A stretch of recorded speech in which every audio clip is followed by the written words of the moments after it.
Degree college की online classes में आपका स्वागत है।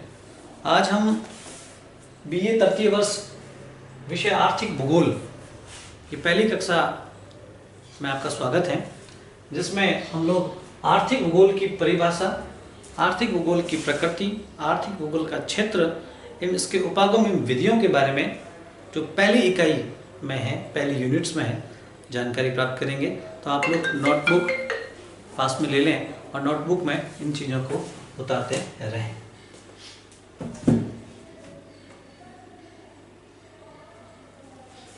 आपके सामने आर्थिक भूगोल की परिभाषा मैंने बोर्ड पे लिखा है, क्योंकि आप इसको देख सकें और पढ़ सकें। ये परिभाषा जो है, अलग अलग विद्वानों ने अलग अलग तरीकों से परिभाषाएं दी हैं। अलग अलग विद्वान जैसे कि नाम है मर्फी है, कॉल हॉटसन है, हॉटसॉन है, और भी बहुत सारे विद्वान हैं जो अलग अलग परिभाषाएं देते हैं। मैकलोड है। आपके सामने ये जो परिभाषा है सबकी सम्मिलित परिभाषा है। इस परिभाषा में लिखा हुआ है कि जीविकोपार्जन के लिए किए जाने वाले जो भी कार्य, जो भी तरीके, उन तरीकों से, उन कार्यों से उत्पन्न होने वाली समस्याएं और उन समस्याओं का समाधान मानव द्वारा प्रकृति के साथ में सामंजस्य मिलाकर, मित्रतापूर्वक व्यवहार कर या किसी भी व्यवहार से किया जाता है। तो उन समस्याओं का समाधान करने के बाद में जो जितनी क्रियाएं और तरीके होते हैं उत्पन्न, उन सभी का जो विज्ञान है उसे आर्थिक भूगोल के अंतर्गत माना जाता है, या आर्थिक भूगोल की कहते हैं, या आर्थिक भूगोल की परिभाषा है। अलग अलग तरीके से अलग अलग विद्वान कहते हैं। कोई कहता है कि पृथ्वी के साथ में की जाने वाली मानव द्वारा क्रियाएं आर्थिक भूगोल है। कोई कहता है पृथ्वी और मानव के बीच में जो संबंध है, जो आर्थिक गतिविधियां होती हैं, वह आर्थिक भूगोल है। कोई कहता है विद्वान कि मानव भूगोल से ही आर्थिक भूगोल का जन्म हुआ है। मानव के द्वारा पृथ्वी के साथ में या प्रकृति के साथ में किए जाने वाले विभिन्न कार्य आर्थिक भूगोल के अंतर्गत गिने जाते हैं, जैसे कि उद्योग धंधे, कृषि, व्यापार एवं विभिन्न प्रकार के खनन कार्य सभी इसमें सम्मिलित किए जाते हैं। अब हम लोग इसका जो आर्थिक भूगोल है उसकी परिभाषा तो आपके सामने आ गई है। ये भी समझ में आ गया है कि आर्थिक भूगोल है क्या। आर्थिक गतिविधियां केवल एक क्षेत्र तक सीमित नहीं है, पूरा पृथ्वी जो है उसमें सम्मिलित है। पृथ्वी पर जहां भी मानव का निवास है, जहां भी मानव जाता है, स्थानांतरित होता है, एक स्थान से दूसरे स्थान पर जाता है, अपने जीवन यापन के लिए, अपने विभिन्न गतिविधियों के लिए जो भी कार्य पृथ्वी के साथ में करता है, कृषि कार्य करो, आखेट करो, शिकार करता है, खनन कार्य करता है, अपने वाहन बनाता है, व्यापार कार्य करता है, कुछ भी करे, वह आर्थिक गतिविधि कहलाती है। और वही आर्थिक गतिविधि मानव के लिए आर्थिक भूगोल में परिभाषित की गई है। अब हम पढ़ेंगे आर्थिक भूगोल का क्षेत्र। आर्थिक भूगोल का क्षेत्र पूरी पृथ्वी है, संपूर्ण पृथ्वी, संपूर्ण पृथ्वी आर्थिक भूगोल का क्षेत्र है। लेकिन जहां मानव निवास करता है, मानव निवास क्षेत्र आर्थिक भूगोल का क्षेत्र है। जिस स्थान पर पृथ्वी पर मानव का निवास है, मानव गतिशील है, वह आर्थिक भूगोल का क्षेत्र है।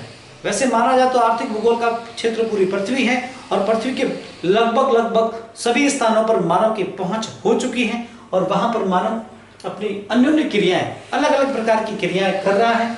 और संपूर्ण पृथ्वी इसीलिए कहा गया है कि मानव की आर्थिक भूगोल का जो क्षेत्र है वो संपूर्ण पृथ्वी है। अब देखेंगे प्रकृति क्या है, आर्थिक भूगोल में किन किन चीजों के लिए मानव गतिविधियां करता है। तो पहला कार्य है, मानव अपने जीवन पाने के लिए, जीविकोपार्जन के लिए क्या करेगा?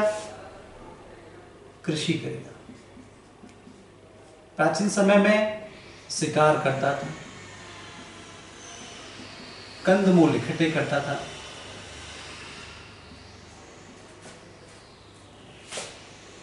शिकार, कृषि करना, उद्योग धंधे स्थापित करता है,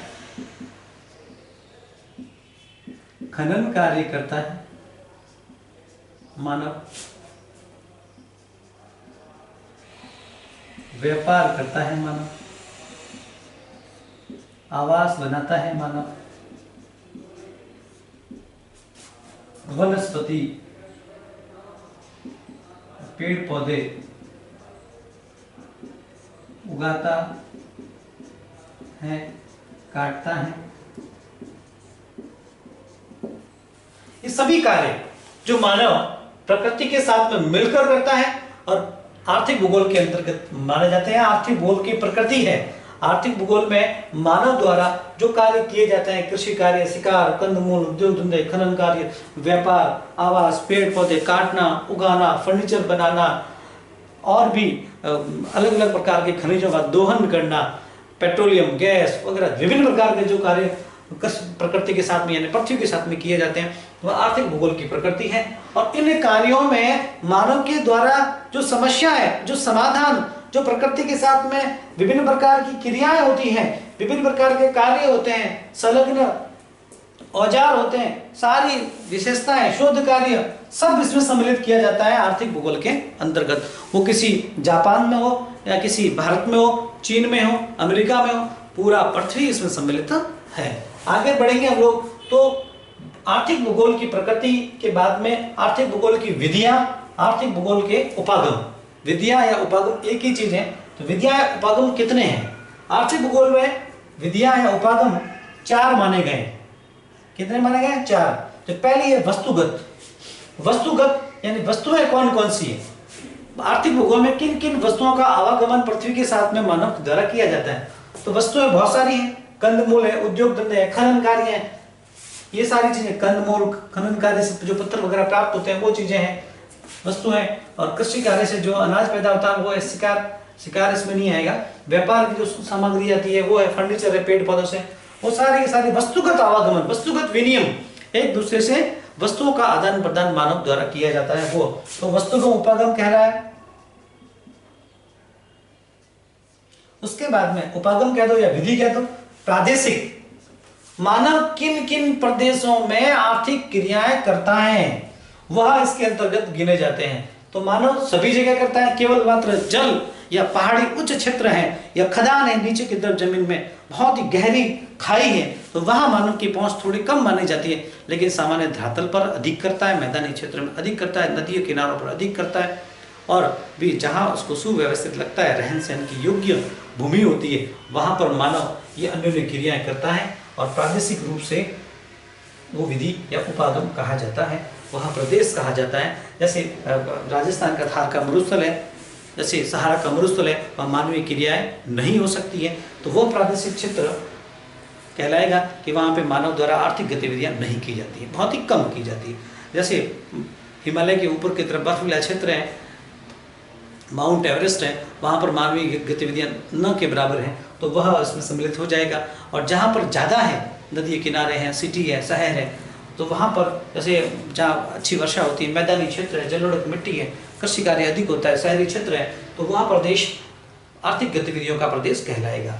इसी प्रकार सैद्धांतिक प्रदेश, मानव के सिद्धांतों के विपरीत कई क्षेत्र ऐसे होते हैं, जाके अंटार्कटिका क्षेत्र है, वहाँ पर नहीं हो सकता। कई क्षेत्र ऐसे होते हैं जहाँ पर ज्वालामुखी विस्फोटक होते हैं, कई भूकंपीय क्षेत्र होते हैं जो सिद्धांतों से परे हैं, वहाँ पर भी कार्य ये आर्थिक गतिविधियाँ नहीं हो सकती। और जहाँ आर्थिक गतिविधियाँ नहीं हो सकती वो विधि सैद्धांतिक विधि में आती है। क्रमबद्ध, कई चीजें ऐसी होती है जो मानव क्रमबद्ध रूप से करता है, कर्ता प्रकृति के साथ में, कर्ता क्षेत्र संपूर्ण पृथ्वी के साथ में जहाँ आर्थिक गतिविधि होती है वो क्रमबद्ध रूप से अगर होती है, जैसे कि खेती करने के लिए पहले भूमि को जोतना पड़ता है, जोतने के बाद में उसमें जो अनाज होता है उसको बोना पड़ता है, उसकी तराई करनी पड़ती है, उसकी गुड़ाई करनी पड़ती है, उसके बाद में उस अनाज को लिया जाता है। उसी प्रकार से हमको फर्नीचर चाहिए तो फर्नीचर के लिए पेड़ पौधे जो हैं उसको काटना पड़ता है, काट के सुखाना पड़ता है, और उसके बाद में विभिन्न प्रकार के फर्नीचर का निर्माण होता है। शिकार करना, उद्योग धंधा स्थापित करने के लिए विभिन्न खनिजों की आवश्यकता होती है,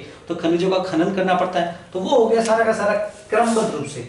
जब हम लोग क्रमबद्ध रूप से कार्य करना शुरू करेंगे तो क्रमबद्ध उपागम या क्रमबद्ध विधि के अंतर्गत आ जाएगा, और वही आर्थिक गतिविधि आर्थिक भूगोल के अंतर्गत गिनी जाती है। अब मैं आपके सामने एक चीज और बताना चाहूंगा कि आर्थिक भूगोल में आर्थिक गतिविधियां भी मानी जाती हैं। तो आर्थिक भूगोल में आर्थिक जो गतिविधियां हैं वो आर्थिक भूगोल की क्रियाओं के अंतर्गत मानी जाती है। तो आर्थिक भूगोल में सामान्य तौर पर देखा जाए तो 4 क्रियाएं हैं, आर्थिक क्रियाएं। आर्थिक क्रियाएं। आर्थिक क्रियाएं आर्थिक भूगोल का अंग है।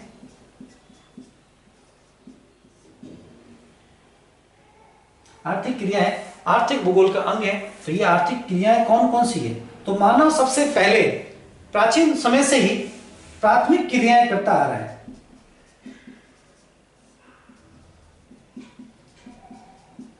प्राथमिक क्रियाएं करता आ रहा है।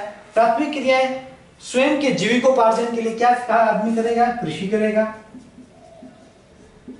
खनन कार्य करता है, आखेट करता है, कंदमूल इकट्ठे करता है। ये सभी कार्य जो प्राथमिक रूप से पृथ्वी से प्राप्त किए जाते हैं प्राथमिक क्रियाओं के अंतर्गत गिने जाते हैं। नंबर 1 है ये। नंबर 2 द्वितीय क्रियाएं।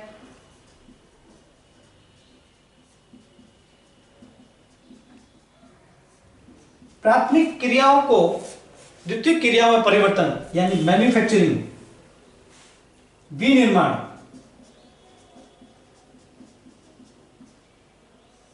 विनिर्माण कार्य, वस्तु का रूप परिवर्तन, वस्तु का रूप परिवर्तन करना द्वितीय क्रियाओं के अंतर्गत माना जाता है। ये भी मानव की आर्थिक क्रिया है। तो विनिर्माण कार्य जैसे कि हमने प्रकृति से, खनन कार्य से पत्थर कंकड़ और जो भी सामग्री है वो उठाई और एक आवास का निर्माण किया, तो वो मैन्युफैक्चरिंग कार्य हो गया। जैसे कि हमने गेहूं से आटा बनाया, आटे से मेकिंग करके ब्रेड वगैरह बनाई, तो वो हो गया, वस्तु का रूप परिवर्तन हो गया। इसी प्रकार से तृतीय क्रियाएं,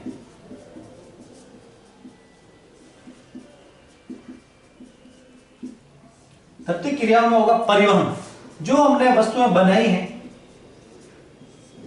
व्यापार,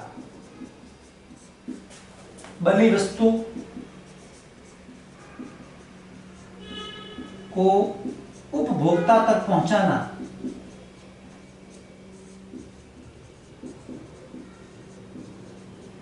बनी वस्तु को उपभोक्ता तक पहुंचाना। उसके बाद में आता है नंबर 4 पे चतुर्थ क्रियाएं।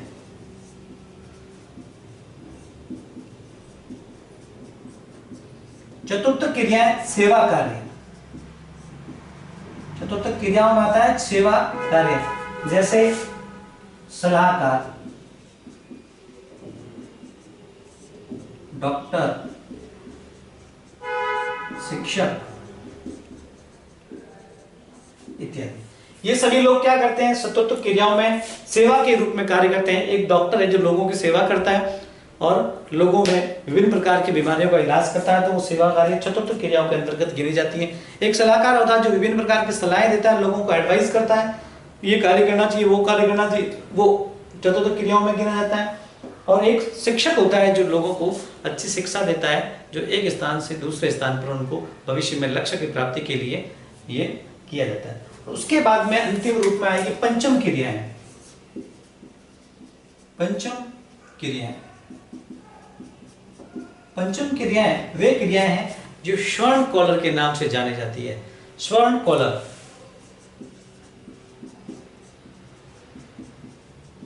स्वर्ण कॉलर का मतलब होता है शोध कार्य, वैज्ञानिक गतिविधियां,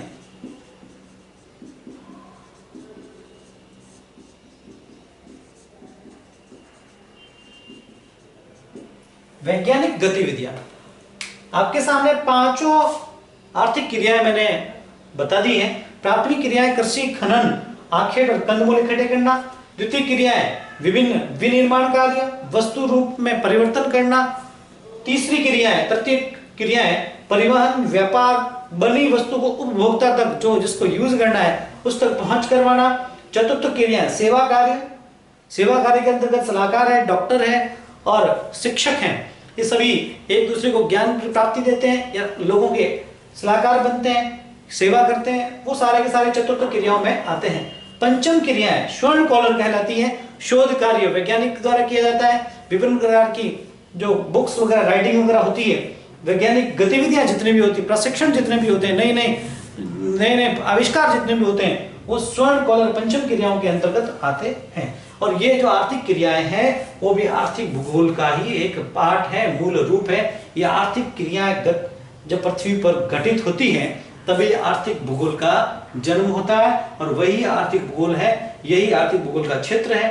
पृथ्वी के साथ में इसका समागम होता है, प्रकृति और ये उपागम जो है ये विभिन्न प्रकार की इन आर्थिक क्रियाओं के ही पहलू है, भाग है। आगे हम अगली कक्षा में विभिन्न आर्थिक क्रियाओं के बारे में, आर्थिक संसाधनों के बारे में जानकारी प्राप्त करेंगे। इसके लिए आज के लिए धन्यवाद।